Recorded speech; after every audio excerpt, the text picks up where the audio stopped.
studios in New York, here is Jane Pauley.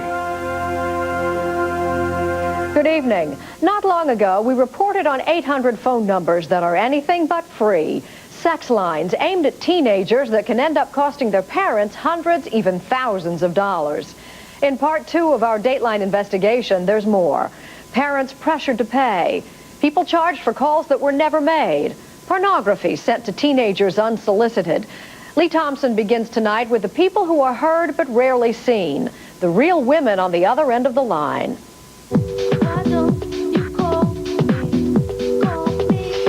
Hi, my girlfriends and I are dying to speak to you. Meet Robin and her girlfriends. They turned hot fantasy into cold cash for a Las Vegas phone sex line. I was black. I was white. I was Japanese. I come from Japan. Name is Miley. I speak very little English. We used to read books while they're talking to us, and they imagined us to be in our homes and in this very sexy lingerie. My blonde her name was Shelby, and she was from Raleigh, North Carolina, and they would just die over it, and they would lead me into fantasies of me doing a striptease act for them. These women say they thought it was just harmless fantasy among consenting adults, but then they were reassigned. The breathless phone pals became hard-nosed bill collectors for half a dozen sex line companies. When I went in there and I started to bill these people and started to listen to the stories, I felt like scum. These women say sex lines use deceptive ads to trick teens into calling and dirty tricks to get their parents to pay. They think something should be done to stop it, so they agreed to share with Dateline some of the tricks of the trade. They want that money. That money's all important. In the sex line business, you can be billed for a call you never even made. The operators say some companies billed out-of-service phone numbers and ordered them to collect when the phone company gave the number to a new customer. You can't make a phone call from a dead phone line. Donna was the billing supervisor. She says people would often pay for calls they didn't make just to avoid the hassle. We were to collect the money no matter what. And they say there was the double billing trick, charging twice for the same call. They are 13 days apart and 24 days apart. Identical calls with 1 second difference. You were ripping them off, basically. If a parent refused to pay because their underage teen made the sex line call, the parent would hear this. We were told to tell them the phone is in your name. You are responsible for all charges to your phone. Therefore, you have to pay the bill. If you do not pay the bill, you will be sent to a collection agency, and you will have a mark put on your credit rating. But that threat is a trick, too. In many cases, the law allows consumers to refuse to pay a disputed entertainment line call without it hurting their credit rating.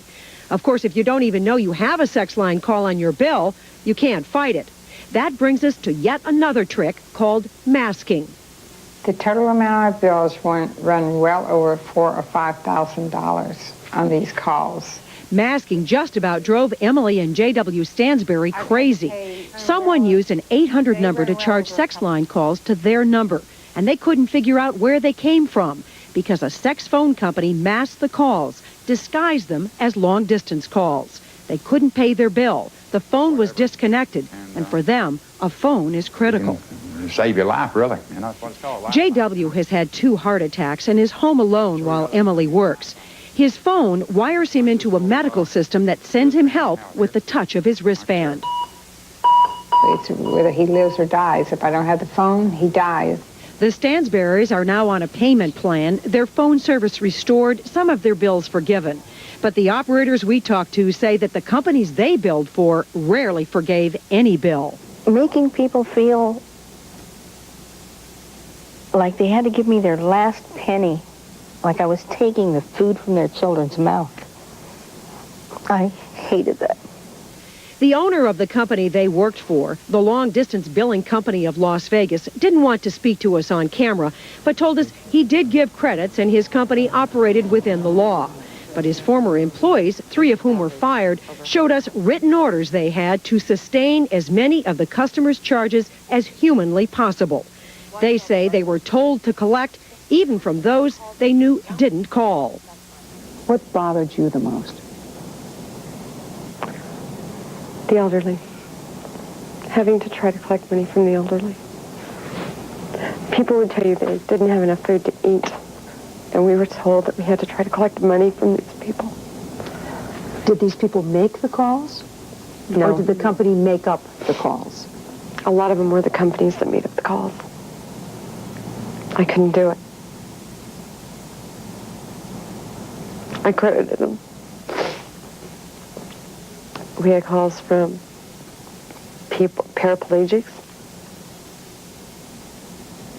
We had people, stroke victims, mentally ill, handicapped. We were told to collect the money. And you believe that those people never made those calls? I do. I believe they did not make them. Because thousands of angry phone customers have complained to Washington about these sex line deceptions, Congress and some federal agencies are now trying to crack down. But Dateline has learned many phone sex companies are already one step ahead of the law by moving beyond the reach of the U.S. government. They've moved their sleaze overseas. And many overseas calls are now advertised as free phone sex. The trick here is that technically the phone sex is free, but you pay top dollar international long-distance rates. You often access a line through an 800 number, then please press the star key so that we may speed dial the number. Before you know it, you're speed dialed overseas and long-distance charges start ringing up. And even if you do realize what's happening, the first minute still costs you $7 or $8. Hi. This call connects you live, the world's Service is available to over 185 countries, or Canada, Mexico, or a Caribbean country with an... These Minneapolis parents told us all about it. Their kids called circled the globe. Went to Hong Kong, Moldavia, Russia, Central America, and Santo Domingo. Los Angeles, Moldova, And almost everyone's bills showed calls to Sao Tome. We had to look it up. Sao Tome is a tiny island off the west coast of Africa. Something very dirty is going on. Its only representative in the United States is diplomat Domingos Faria. Faria doesn't think the calls even end up in Sao Tome. Because in Sao Tome you speak Portuguese, you don't speak English. He believes the calls are routed back to the U.S. or Canada, but the caller still pays for the international trip. But isn't it true? Your country is probably making money off of this since the phone company is partially owned by the government. That's a very good question. Faria told us he would investigate with officials in Sao Tome, but ironically, he'll have to do it by cable. His office in New York has had its phone disconnected. The Sao Tome government didn't have the money to pay the bill. The exotic destinations of these calls was just one of the many unpleasant surprises for these parents. Their kids had called without their permission, been exposed to explicit talk, and parents had to pick up the tab. Then adding insult to injury, an even uglier trick, pornographic mail. After his 12-year-old son made sex line calls, Tom says hardcore pornography came into his home. And it was very explicit photography of women in just about every degrading form of activity with another woman. And it was 1-800, 1-900, and just about any four-letter swear word or sexual word you can think of. I threw them away as soon as I got them because I had my little granddaughter, 10 years old, bringing me the mail in. And it's right there on front page. It turns out once the sex lines have your telephone number, getting your name and address to add to their mailing list is pretty easy. I don't think that they have a right to send me something that they don't even know if I would approve of or not.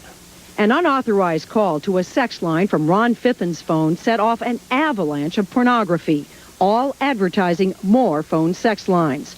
Much of it came from a company called Telephone Networks, Inc. Dateline has discovered the president of this mailer is also the vice president of the largest sex line company in the country.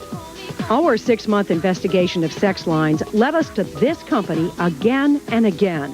It's one of the companies that the Las Vegas operators did some billing for. One of the companies that tried to collect from these Minnesota parents. It's the same company that the state of Florida says allegedly masked the Stansberry's phone bill. And it's run by the same people that sent porn to Ron Fithen. The company, American Telnet.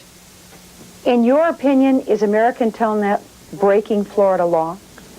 In my opinion, yes. Florida State Investigator Alan Taylor believes American Telnet did violate state law by masking sex line calls as regular long distance. American Telnet is run by this man, Michael Pardis. Dateline has learned that Pardis and American Telnet are also under investigation by the Federal Trade Commission for alleged misleading and deceptive practices. Thank you for calling American Telnet. Executives of American Telnet and the pornographic mailer they are associated with declined to speak to us on the record, so we tried to speak to Michael Pardis in person. I'm Lee Thompson from Dateline NBC. We wanted to ask Pardis about his company's connection to the pornographic mailings and about federal and state allegations that he sent out inaccurate and deceptive bills. But as you can see, he didn't want to talk to us. Mr. Pardis, I'm Lee Thompson from Dateline NBC. We'd like to talk to you if we could. Our Dateline investigation into the phone sex business reveals it's an industry grounded in trickery and exploitation, taking advantage of teenagers and their parents, and even people who never called a sex line. These former insiders say enough is enough. I think the deception, the deceit should stop. It's wrong. I think people should be aware that they're being taken advantage of. They're being defrauded. And there's more. On Friday, tune in to part 3 of our Dateline investigation. Another phone scheme. It's called a chat line. May sound innocent, but wait till you hear what can happen to teenagers who dial in. That's on Dateline Friday, 9 p.m. Eastern, 8 Central.